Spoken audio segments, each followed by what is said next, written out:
오늘부터 시작하여 대림절기 동안에 우리는 이사야 9장 6절의 말씀을 통해서 예수님의 이름에 대해서 계속적으로 말씀을 나누려고 합니다. 오늘은 그 첫 번째 시간으로 기묘자 모사라라는 제목으로 말씀을 나눌 건데요. 여러분, 이 이름이라고 하는 것이 구약 성경에서는 매우 중요한 의미가 있습니다. 이름은 대체적으로 대상의 정체성을 말해줍니다. 창세기 2장에 아담이 짐승의 이름을 부른 것이 어떻게 됐습니까? 그 이름이 되었다고 기록하고 있죠. 어느 아담 앞에 턱이 보슬보슬한 이 복실복실한 털을 가진 한 짐승이 이렇게 지나가는데 생긴 것도 순하게 생겼고 또 이렇게 앞도 잘 안 보이는지 그저 막 이 아담이 따라가는 대로 따라오고 가라는 대로 가고 이랬던 한 이 동물을 보면서 야, 너 양이다 그러니까 걔가 양이 된 거죠. 그래서 이름은 다른 것들로부터 대상을 구분짓는 특별한 조금 대상의 정체성을 단어로 표현한 것이라고 할 수 있습니다. 또 구약 시대의 이 시대의 사람들의 이름이 중요한 것은 그 대상의 운명을 때로는 말해주는 역할을 하기도 합니다. 아담의 짝꿍이 누구였습니까? 하와였습니다. 하와의 뜻이 뭡니까? 모든 산자의 어머니다라는 뜻이 가지고 있죠. 실제로 그 이름대로 하와는 최초의 어머니가 되었고 모든 산자의 근원이 되었습니다. 또 다른 한 사람 아브라함이라고 하는 사람이 있죠. 원래 아브람이라고 불렀던 그 사람을 하나님은 아브라함이라고 개명하시면서 뭐라고 했습니까? 너는 이제 사람의 아버지가 아니라 사람들의 아버지, 열국의 아버지가 될 것이다 라고 말씀하셨죠. 그러면 사실 말씀이 이는 내가 너를 여러 민족의 아버지가 되게 함이니라 라고 말씀하시면서 너의 이름이 가지고 있는 뜻, 그리고 너는 그 이름대로 살 것이다 라고 말씀하셨습니다. 이름 안에는 하나님이 하시고자 하는 계획이 담겨져 있었던 것입니다. 오늘 우리가 만나는 한 사람, 한 아기, 그리고 한 아들을 우리가 만나는데 2000년 전에 베들레헴 땅에서 나신 한 아기의 이름 예수입니다. 그런데 오늘 말씀을 선포한 선지자 이사야는 그분의 또 다른 이름들을 우리에게 제시합니다. 그 이름은 기묘자라 모사라라고 시작하는 오늘의 말씀. 영어 성경은 His name will be called Wonderful Counselor라고 부릅니다. 그런데 여기에 또 다른 이름들도 제시가 됩니다. 그래서 한글의 성경으로는 5가지 이름으로 구분합니다. 기묘자라, 모사라, 전능하신 하나님, 영존하신 아버지, 평강의 왕 이렇게 구분하고 있죠. 그런데 영어 성경으로 보면 조금 다릅니다. 4가지로 좀 구분해서 봅니다. Wonderful Counselor, 이게 기묘자라 모사라를 하나로 묶었습니다. 놀라우신 상담자, 조언자라고 말하고 있죠. 또 Mighty God, 전능하신 하나님이라고 말합니다. 또 Eternal Father, 영존하신 아버지. 또 Prince of Peace, 평강의 왕 이렇게 말합니다. 그리고 한글 성경은 기묘자와 모사를 구분했지만 영어 성경은 하나로 봤고 새번역 성경 역시 이를 반영해서 기묘자와 모사를 하나로 조합해서 놀라우신 조언자라고 번역하고 있습니다. 우리에게 주신 한 아기 예수 그리스도, 놀라우신 혹은 경이로운 조언자라고 하는 이름을 가지고 계신 그분. 그래서 이 이름을 듣자마자 알게 되는 것은 그의 백성 가운데, 그분이 그의 백성 가운데 하실 일이 바로 경이로운 놀라운 조언이라는 말입니다. 여러분, 예수 그리스도는 누구신가? 라는 질문에 그분의 특별한 정체성을 가르치는 표현이 놀라우신 조언자라는 말입니다. 그럼 우리가 오늘 말씀을 통해서 구체적으로 그 의미를 살펴보고 우리가 어떻게 기묘자라 모사라 하는 이 이름을 가지고 예수를 만나야 하는지를 생각해보는 귀한 시간 되기를 주님의 이름으로 축원합니다. 여러분, 첫째로 기묘자라고 하는 말이 뭡니까? 놀랍다라고 하는 것입니다. 우리가 여기 예수님을 만나면 놀랍다는 것입니다. 우리가 왜 놀랍니까? 우리가 상상할 수 있는 수준의 지혜가 있고 공감 능력이 있는 상담가의 뛰어난 능력을 뛰어넘기 때문에 그렇다는 것입니다. 이사야가 노래하는 이 놀라움은요, 신적 탁월함에서 나오는 감탄과 경외, 즉 영원하신 신성과 능력에서 비롯된 것입니다. 우리가 상상할 수 없다는 것이죠. 우리가 생각하는 이 세상의 지혜 가지고 있는 것과는 비교할 수 없다는 것입니다. 또한 이 기묘자라는 이 놀랍다는 말은 히브리어 펠레라는 단어를 사용하는데, 이것은 모세가 하나님께 고백한 기도문에도 등장합니다. 출애굽기 15장 11절의 말씀인데요. 여호와여, 주와 같은 자가 누구니까? 주와 같이 기이한 일을 행하는 자가 누구니까? 라고 모세가 노래합니다. 이 기도의 내용이 무엇입니까? 기이한 일을 행하는 자가 아무도 없다는 것이요. 누구밖에요? 주님 외에는 없다는 것을 말합니다. 주와 같이 놀라운 일을 행하시는 이는 우리 가운데 없다라고 하는 것입니다. 선지자 이사야는 이 기이한 일을 행하시는 하나님을 계속해서 찬양합니다. 옛적부터 지금까지 여호와 하나님의 기이하고 놀라운 일을 주님은 우리 가운데 행하시는데, 이 많은 표현 가운데 이사야의 이 기록을 우리는 조금 주목해 볼 필요가 있는데요. 이사야 29장 14절은 이렇게 우리에게 말씀합니다.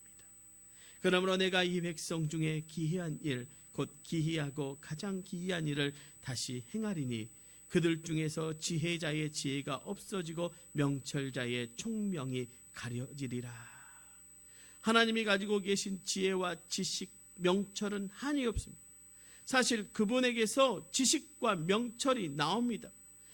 그분의 기이한 지혜와 지식은요, 모든 사람이 가진 것을 어리석게 만듭니다. 그래서 고린도전서 1장 25절은 우리에게 이렇게 말씀하지요. 하나님의 어리석음이 사람보다 지혜롭고 하나님의 약하심이 사람보다 강하니라. 또 빌립보서 4장 7절은 우리에게 이렇게 말씀합니다. 하나님은 모든 지각에 뛰어나신 분이라고 말씀합니다. 여러분, 그 지혜로 그분이 하늘을 창조하셨습니다. 그 지식은 광대하십니다.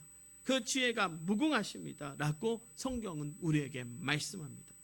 그럼 여러분, 이 세상에서 가장 뛰어난 지혜를 보였던 사람들 중에서 누구였습니까? 솔로몬. 여러분, 솔로몬 왕의 지혜가 우리가 우리 온 인류의 통틀어서 가장 지혜로운 사람이라고 말한다면 솔로몬 아니겠습니까? 그런데 중요한 것, 그 솔로몬의 지혜가 어디에서 오느냐는 것입니다. 바로 하나님께 오죠. 열왕기상 4장 29절에요. 하나님이 솔로몬에게 지혜와 총명을 심히 많이 주시고. 여러분, 우리는 똑똑하고 예리하고 폭넓은 뇌와 통찰력을 가진 자, 삶과 이치에 해박한 지식과 지혜를 가진 자를 보면 감탄합니다. 시대의 학자와 지성인을 우리는 때론 숭배하는 사람들도 있습니다. 그러나 우리에게 주신 하나들 예수 그리스도는 그 지식과 지혜를 뛰어넘는 분이라는 거죠. 하나님의 지혜를 가지고 계신 분이라. 영원 무궁하고 광대하신 지식을 가지셨습니다.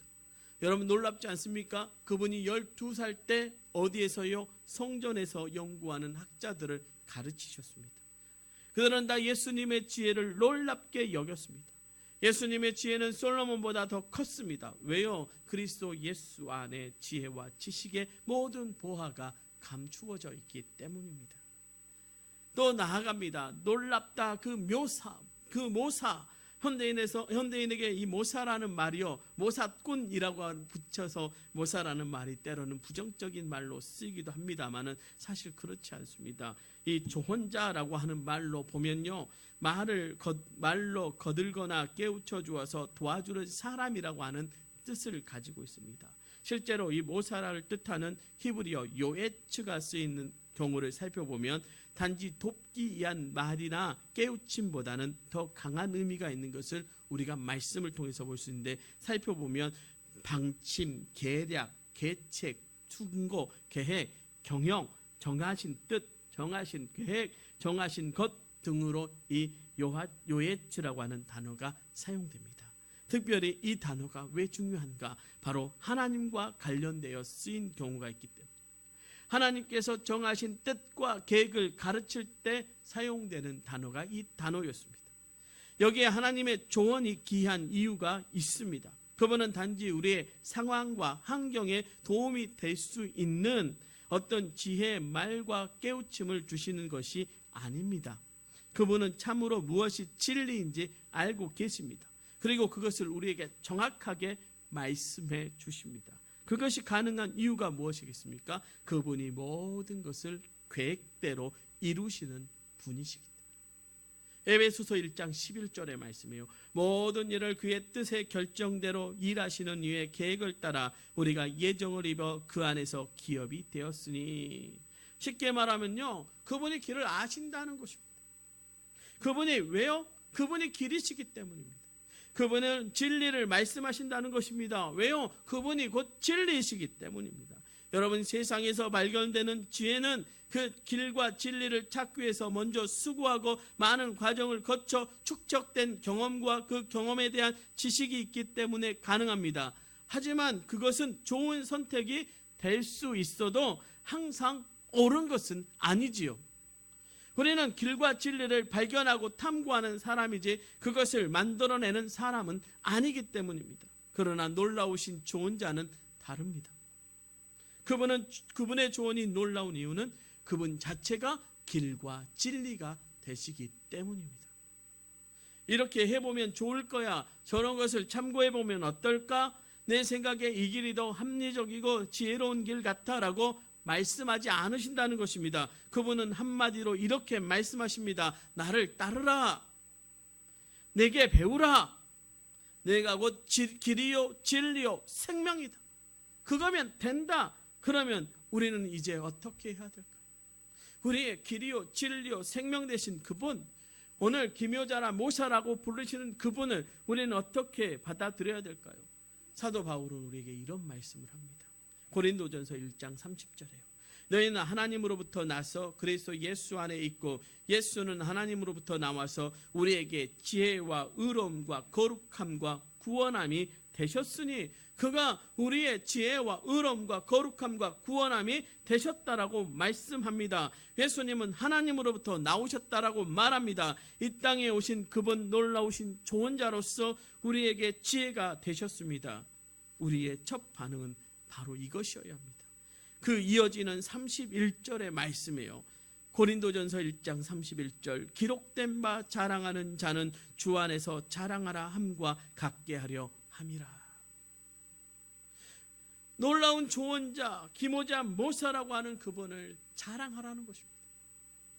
그분의 의미가 지금 사도 바울은 우리에게 어떻게 그분을 받아들이고 어떻게 해야 될지 말하면서 그 첫 번째로 오직 주의 지혜를 자랑하라라고 우리에게 말하고 있습니다. 우리가 자랑할 분은 오직 예수 그리스도밖에 없지 않습니까? 누가 그 길을 알아서 하나님 아버지께로 스스로 간 사람이 있습니까? 누가 그 지혜가 충분하여 살아계신 하나님이 어떤 분이신지를 스스로 깨달은 사람이 있습니까? 아무도 없습니다.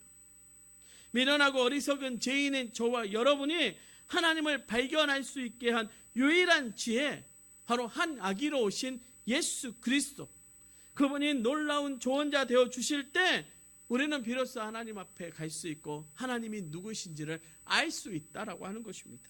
그리고 그때 그 지혜를 주십니다. 사랑하는 성도 여러분, 여러분 자랑하려거든 주 안에서 자랑하십시오. 무엇을 자랑해요? 주님이 주시는 지혜를 자랑하십시오. 그리고 어떻게 자랑할 수 있다면 그 지혜를 자랑함을 통해서 예수 그리스도 앞에 서는, 하나님 앞에 서는 저와 여러분 되시기를 주님의 이름으로 축원합니다. 그러면 또 어떻게 해야 될까요? 우리가 자랑하려면 어떻게 해야 될까요? 사도 바울은 말합니다. 지혜를 구하라는 것입니다. 여러분, 오직 주님의 지혜를 구하는 저와 여러분 되시기를 주님의 이름으로 축원합니다. 야고보 사도도 이렇게 말합니다. 야고보서 1장 5절의 말씀이에요. 너희 중에 누구든지 지혜가 부족하거든 모든 사람에게 후히 주시고 꾸짖지 아니하시는 하나님께 구하라. 그리하면 주시리라. 여러분, 우리 모두가 지혜가 부족합니다. 누가 시험을 당할 때 온전하게 기쁘게 여길 수 있겠습니까? 그래서 우리는 야고보 사도의 조언을 들어야 합니다. 야고보서 1장 2절로 4절의 말씀입니다. 내 형제들아, 너희가 여러 가지 시험을 당하거든 온전히 기쁘게 여기라. 이는 너희 믿음의 시련이 인내를 만들어 내는 줄을 너희가 알미라. 인내를 온전히 이루라. 이는 너희로 온전하고 구비하여 조금 더 부족함이 없게 하려 함이라. 여러분, 그것이 우리의 믿음을 실현하고 그 실현을 인내로 만들어내는 줄 알면서도 그 인내를 온전히 이루는 데는 뭐가 필요합니까? 지혜가 필요합니다. 그러지 않습니까? 그래서 우리는 지혜를 구해야 합니다. 하나님은 믿음의 실현을 통해서 우리를 온전하고 부족함이 없는 자로 만들어 가십니다. 그 과정을 이해하고 인내하는데 우리의 지혜는 턱없이 부족합니다. 그런데 염려하지 말라고 하십니다. 왜요? 우리에게 놀라운 조언자가 계시기 때문에 그렇습니다. 기묘자라 모사라, 우리에게 기묘자 묘사 되시는 예수 그리스도가 있기 때문에 너희는 염려하지 말라는 것입니다. 지혜를 구하라는 것입니다. 여러분, 그분은 우리의 지혜가 부족함을 누구보다 잘 아십니다. 인간의 연약함을 친히 경험하셨기 때문입니다.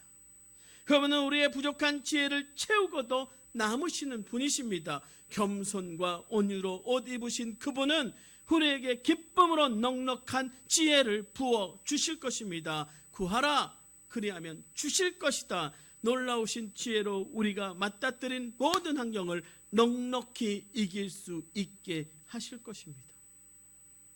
모든 지각에 뛰어난 하나님의 평강이 바로 이 예수 그리스도의 놀라운 조언자 안에서 우리의 마음과 생각을 지키실 것입니다.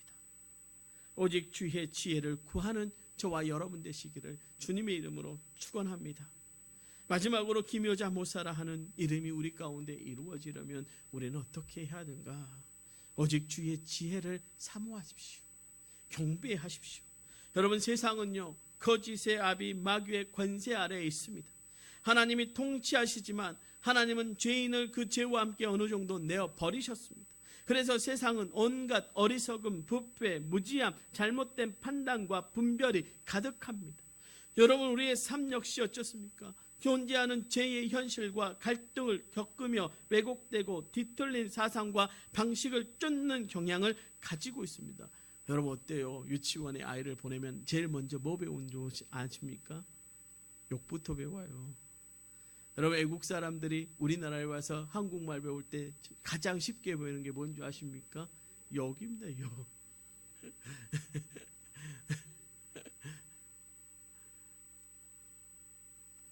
그리고 또 잘 배우는 게 있죠. 뭐 빨리빨리 뭐 이런 거 되게 좀 빨리 배웁니다. 그게 익숙해져 있기 때문에. 하여튼 쉬운 것들, 더 좋지 않은 것들은 왜 그렇게 빨리 배우는지 모르겠습니다. 그런 세상 속에 우리가 살아갑니다. 그런데 우리가 염려하지 않고 걱정하지 않아도 되는 건 우리에게 기묘자라 모사라 하시는 예수 그리스도, 위대한 조언자, 위대하신 놀라우신 지혜자가 우리에게 계시기 때문입니다. 오늘 말씀은 그분 앞에 나가서 조언을 구하라 하십니다. 그분은 큰 목소리로 끄집거나 채찍을 내리치지 않으십니다. 우리를 상담실 밖으로 내치지 않으십니다. 그분은 우리의 삶을 바르고 옳은 길로 인도하십니다. 그분은 너가 잘못했니 잘했니 피해자니 가해자니로 우리를 구분하지 않습니다. 그러나 때로는 훈계하시고 때로는 위로하시고 때로는 책망하시고 때로는 격려하시지만 모든 과정을 통해 결국 우리를 절대적인 손으로 절대적인 진리로 인도하시는 분이십니다. 그것이 그분이 가지고 계시는 탁월함이죠. 이 세상에서 절대로 발견될 수 없는 경이로운 지혜로 우리에게 친히 진리를 제시하는 능력을 말하는 것입니다. 여러분, 그분이 이 땅에 오셨다는 것이 우리에게 축복입니다. 오늘 새벽에도 그런 말씀 드렸잖아요. 팀 컬러 목사님이 말씀하셨을 때 우리에게 가장 큰 축복이 뭐라고요? 성육신이라고.